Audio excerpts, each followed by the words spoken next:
Let's talk about Uprising and the fact that I see a lot of potential problems and a lot of potential fixes all at the same time. No, I don't have a spoiler card. My channel is brand new. I'm just going to be starting this with the launch and spoiler season of Uprising.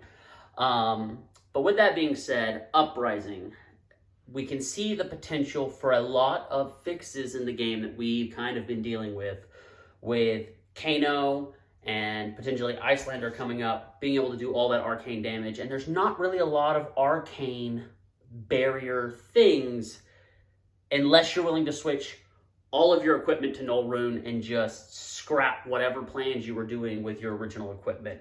Personally, I don't like the fact that you're having to sideboard an entire set of Null Rune just to deal with a Kano or an Icelander. It's not really fair. Also a Prism. It doesn't let the rest of us play our games at max potential because we're having to sideboard for 2 to 3 maybe C heroes in a tournament or in a Blitz format. It's just not fair to the rest of the champions as of to date to have to switch all your gear just to fight a Kano, and he gets to come completely decked out in whatever he wants to come decked out in. And his only worry is, oh, if I fight another Kano, I might need to worry about that. Which isn't really a worry at that point, because most of them realize that whoever goes first is probably going to lose, because the second player gets to fire down his hand, go to his turn, and fire down his hand again. So there's a lot of problems with the arcane that I've seen.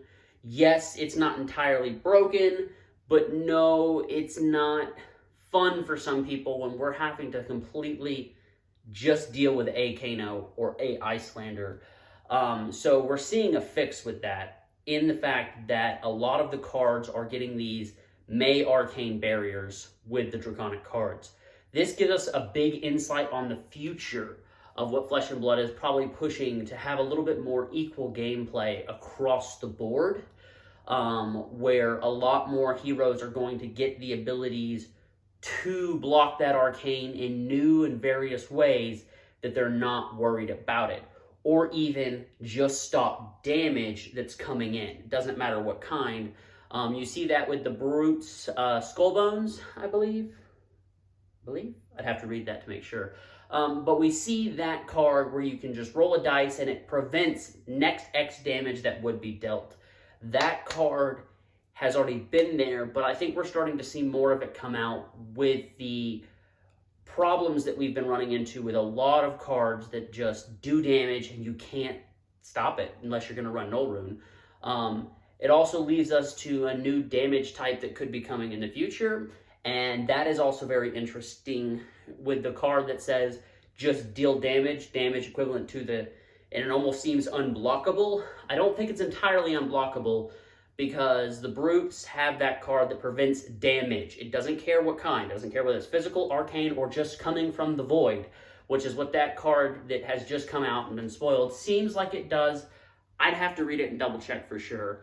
But with that being said, let's see what else is coming out. Let's see what we're going to have problems with, and let's see where the rest of this is going. I'm excited for this set. If you haven't seen some of the cold foils that have been spoiled, go watch them. They're fantastic. Till next time, we'll catch you on the other side.